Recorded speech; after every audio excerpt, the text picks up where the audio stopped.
नमस्कार दोस्तों, स्वागत है आपका हमारे YouTube चैनल पर जिसका नाम है परीक्षिता एकेडमी। और आज के हमारे इस वीडियो में हम बात करने वाले हैं औद्योगिक विवाद अधिनियम 1947 के तहत श्रम न्यायालय अधिकरण और राष्ट्रीय अधिकरण के बारे में, जिसका उल्लेख इसी अधिनियम के सेक्शन 7, 7A और 7B में किया गया है। लॉ एस्पिरेंट्स के लिए वीडियो काफ़ी इंपॉर्टेंट है, स्पेशली जो 3 ईयर या 5 ईयर के लॉ कोर्स में है और फर्स्ट सेम में जो इंडस्ट्रियल डिस्प्यूट एक्ट पढ़ रहे हैं। सो गाइस, काफ़ी इंपॉर्टेंट ये टॉपिक होने वाला है। अगर आप भी हमारे इस यूट्यूब चैनल पर नए हैं तो चैनल को सब्सक्राइब करें, वीडियो को अंत तक देखें और बताएं कि वीडियो आपको कैसा लगा। तो चलिए आगे बढ़ते हैं और बात करते हैं इन तीनों स्पेशल जो हम कहें जिनका उल्लेख सेक्शन 7, 7A, 7B में है, इसके बारे में। तो जैसा कि हमने देखा था कि अगर इंडस्ट्री में किसी प्रकार का डिस्प्यूट होता है तो उसे एक समझौता बॉडी होती है जिसके पास भेजा जाता है, जिसमें कि समझौता अधिकारी, जांच न्यायालय, समझौता बोर्ड होते हैं। और इसी प्रकार का एक दूसरा होता है जिसको न्यायाधिकरण बॉडी कहते हैं, जहां पर ये तीनों आते हैं। तो यहाँ पर जो होता है, जो इनका सिस्टम होता है जुडिशरी के जैसा होता है, इसीलिए यहाँ पर इनको न्यायालय की संज्ञा दी गई है। अधिकरण को ट्रिब्यूनल्स भी कहा जाता है।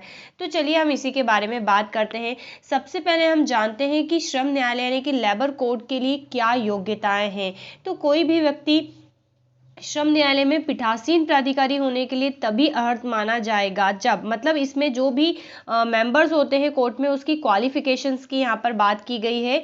तो कम से कम उसने 7 वर्ष तक कोई न्यायिक पद धारण किया गया हो। इसके लिए प्रेसिडेंसी, मजिस्ट्रेट, जज आदि भी क्वालिफाइड होते हैं। एक वाद हमें इसमें याद रखना जरूरी है। State of Haryana versus Haryana cooperative transport limited में सुप्रीम कोर्ट ने जुडिशियली ऑफिस के अर्थ की व्याख्या करते हुए कहा है कि जुडिशियली एक्सपीरियंस वाला व्यक्ति ही नियुक्ति के लिए योग्य माना जाएगा, अर्थात उसका जो संबंध है जुडिशियरी फील्ड से ही जुड़ा होना चाहिए।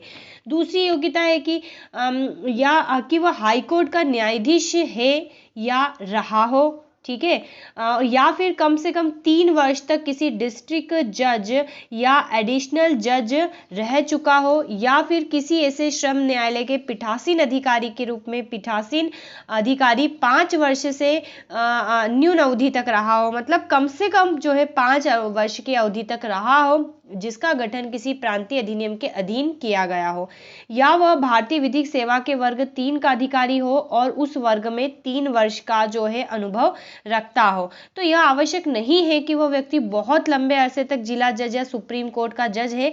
यदि वह थोड़े समय के लिए भी इस पद पर वैधानिक ढंग से रहता है तो वह या रह चुका है तो वह इसके लिए उपयुक्त माना जाएगा। तो ये योग्यताएं हमने देख ली। इंडियन बैंक बनाम के उषा में सुप्रीम कोर्ट ने कहा है कि लेबर कोड के पीठासीन अधिकारी पद पर नियुक्त किए जाने वाले न्यायाधीशों के बारे में संविधान के अनुच्छेद 234 तथा 236 के प्रावधानों के लागू करने पर विस्तार से प्रकाश डाला है। तो ये श्रम न्यायालय की के लिए जो मेंबर्स होते हैं उसकी योग्यता की बात थी। आइए हम अब ट्रिब्यूनल्स और नेशनल ट्रिब्यूनल्स के बारे में बात करते हैं। दैट मीन अधिकरण तथा राष्ट्रीय अधिकरण, जिसका उल्लेख जो है इंडस्ट्रियल डिस्प्यूट एक्ट के सेक्शन 7A और 7B में क्रमशः किया गया है। तो हम अगर इसकी बात करें तो इसमें वह अधिकरण का अध्यक्ष होने के लिए निम्न योग्यताएं होगी। यहाँ पर ध्यान रखना, हम बात करें अधिकरण के अध्यक्ष होने के लिए निम्न योग्यताएं होंगी। पहला, वह व्यक्ति हाईकोर्ट का न्यायाधीश है या फिर रहा हो, या फिर वह व्यक्ति कम से कम 3 वर्ष तक जिला जज या अतिरिक्त जिला जज रह चुका हो, या फिर भारतीय विधिक सेवा के वर्ग 3 का अधिकारी हो और उस वर्ग में 3 वर्ष का जो है अनुभव रखता हो। तो ये वाली जो क्वालिफिकेशंस है ये है ट्रिब्यूनल्स एंड नेशनल ट्रिब्यूनल्स के लिए। अब हम अगर बात करें एक प्रमुख वाद की, तो स्टेट ऑफ राजस्थान बनाम मेवाड़ टेक्सटाइल मिल्स लिमिटेड में सुप्रीम कोर्ट ने अपने निर्णय में 2 बातों का उल्लेख किया है। पहला, कि हाईकोर्ट का अवकाश प्राप्त न्यायाधीश भी पद पर नियुक्त हो सकता है, अर्थात जो रिटायर हो चुका है वो भी यहाँ पर पद पर रह सकता है। दूसरा, कि देसी रियासतों के न्यायाधीश भी इस पद के सर्वथा योग्य समझे जा सकते हैं। इसी प्रकार से एक दूसरा जजमेंट भी हमें याद रखना है इससे संबंधित, हरियाणा राज्य वर्सेस हरियाणा कोऑपरेटिव ट्रांसपोर्ट। इसमें सुप्रीम कोर्ट ने कहा है कि हाईकोर्ट किसी अधिकारी, बोर्ड, श्रम न्यायालय, अधिकरण या राष्ट्रीय अधिकरण तथा अन्य की नियुक्ति एवं योग्यता के संबंध में उठाए गए प्रश्न पर विचार तथा रिट के क्षेत्र अधिकार का जो है प्रयोग कर सकता है। जहां पर भी वो यूनिवर्सिटी जिस भी राज्य में आती है या उससे संबंधित जो हाईकोर्ट होता है वहां की हम बात कर रहे हैं। चलिए तो अब आइए बात करते हैं पीठासीन अधिकारी के रूप की कि पीठासीन अधिकारी कौन हो सकता है। तो पीठासीन अधिकारी के संदर्भ में अगर हम बात करें तो राष्ट्रीय अधिकरण के केस में पीठासीन अधिकारी के रूप में वही व्यक्ति नियुक्त किया जाएगा जो हाईकोर्ट का न्यायाधीश है या रह चुका हो। ठीक है, क्योंकि राष्ट्रीय अधिकरण में जो है नेशनल लेवल तक के मुद्दे ले जाए जाते हैं जिसमें जो है राज्य के हित का प्रश्न निहित हो। इसी प्रकार श्रम न्यायालय और अधिकरण में पीठासीन अधिकारी जो है एक समुचित सरकार द्वारा गठित उच्च स्तरीय समिति द्वारा डिसाइड किया जाता है कि कौन गठित होगा। अर्थात यहाँ पर ये क्या करते हैं कि योग्य लोगों की एक पैनल, एक सूची तैयार रखते हैं, फिर समुचित सरकार एक कमेटी गठित करती है और वो कमेटी डिसाइड करती है कि इनमें से किसे जो है श्रम न्यायालय या फिर अधिकरण का पीठासीन प्राधिकारी चुना जाएगा। ठीक है, तो ये बातें थी। अब हम बात करें नियुक्ति में आरक्षण की, तो यहाँ पर ऐसा कहा गया है कि 6 मई 2003 से श्रम न्यायालय तथा अधिकरणों की नियुक्ति में आरक्षण लागू रहेगा और शेष 7 रिक्त पद आरक्षण नीति के तहत ही भरे जाएंगे। चलिए अब यहाँ पर हम बात कर लेते हैं इसके कार्यकाल की। तो सामान्यतः पीठासीन अधिकारी की जो नियुक्ति है वो कितने साल के लिए होती है? 3 वर्ष के लिए होती है और एज लिमिट जो होती है वो 65 ईयर है। ठीक है, इसी पर 2 कंडीशन में वो पद पर रह सकता है, इसके बाद रिटायर हो जाएगा, पद त्यागना पड़ेगा। अब हम बात करते हैं पीठासीन अधिकारी की अनर्हताएं की कि क्या डिस्क्वालिफिकेशन है जिससे कि वो इस पद पर नहीं रह सकता। तो 2 डिस्क्वालिफिकेशन काफी इंपॉर्टेंट है।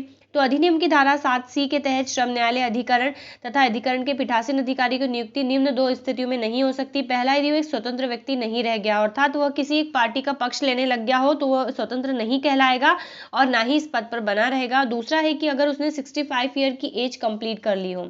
ठीक है, तो यदि ये दोनों ही टर्म्स एंड कंडीशन रहती है अनर्हताएं में। अब हम बात करते हैं सेक्शन 9 के बारे में, धारा 9 के बारे में, जो कि इन्हीं जो है श्रम न्यायालय या फिर ट्रिब्यूनल से जुड़ी हुई है। यहाँ पर ये कहता है कि बोर्ड जो है श्रम न्यायालय, अधिकरण तथा राष्ट्रीय अधिकरण के गठित करने वाले आदेश की अंतिमता की बात की गई। अर्थात किसी भी राज्य या केंद्रीय सरकार का बोर्ड या न्यायालय के सभापति या किसी अन्य सदस्य के रूप में या फिर लेबर कोर्ट, ट्रिब्यूनल से नेशनल ट्रिब्यूनल्स के पीठासीन अधिकारी के पद पर नियुक्ति के आदेश को इस बात को भी बोर्ड या न्यायालय में कोई स्थान रिक्त था, रिक्त होने पर कार्रवाई संपन्न की गई थी, इसके गठन में कोई त्रुटि रह गई है, सिविल कोर्ट यानी कि व्यवहार न्यायालय में चुनौती नहीं दी जा सकती। अर्थात जब इनका गठन हुआ है, कोई व्यक्ति इसमें है या नहीं है, उसके द्वारा किए गए कार्य वगैरह को लेकर जो है सिविल कोर्ट में कोई भी जो है अपील नहीं की जा सकती है। हाँ, अगर किसी को लगता है कि ऐसा कुछ गलत हुआ है तो वो हाई कोर्ट में जा सकता है आर्टिकल 226 के तहत, क्योंकि हाई कोर्ट को जो है इस पर रिट लेने का अधिकार होता है। ठीक है, तो वो तमाम रिट यूज कर सकता है। तो यहाँ पर फाइनली जो है धारा 9(3) के अनुसार बोर्ड आदि किसी सदस्य की कुछ समय अनुपस्थिति के कारण कोई निपटारा अवैध नहीं होगा यदि निपटारे से संबंधित प्रतिवेदन पर सभापति और अन्य सदस्यों ने हस्ताक्षर किए हुए हैं। ठीक है, तो सिंपल सी बात है, सेक्शन 9 ये कहने की कोशिश कर रहा है कि इनसे संबंधित किसी भी प्रकार की बात को जो है सिविल कोर्ट में जो है चुनौती नहीं दी जा सकती है। हाँ, अगर कुछ होता है तो हाई कोर्ट जा सकता है आर्टिकल 226 के तहत, भारतीय संविधान के आर्टिकल 226 के तहत।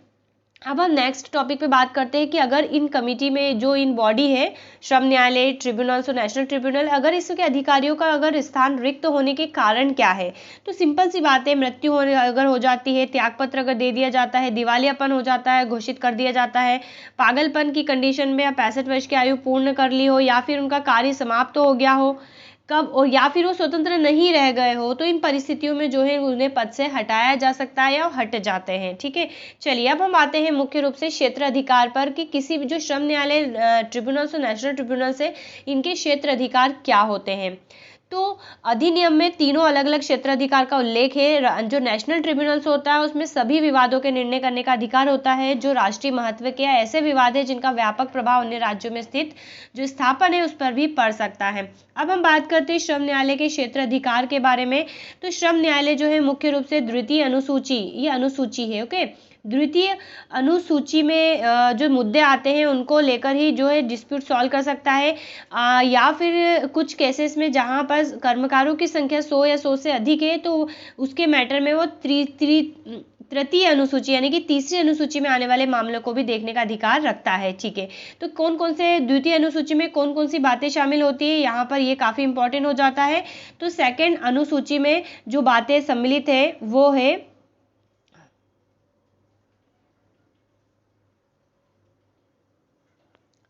कि स्थायी आदेशों के अंतर्गत नियोजक द्वारा पारित आदेशों की वैधता एवं औचित्य, स्थायी आदेशों की व्यापकता एवं विश्लेषण, अनुचित ढंग से श्रमिकों का निष्कासन, उसकी सेवा विमुक्ति तथा पुनर्नियोजन, और किसी परंपरागत विषय अधिकार या रियायत का वापस लिया जाना, हड़ताल या तालाबंदी की वैधता या अवैधता और अन्य सभी मामले जो तृतीय अनुसूची में नहीं है, तो वो सारी चीज़ें इसमें देखी जा सकती हैं।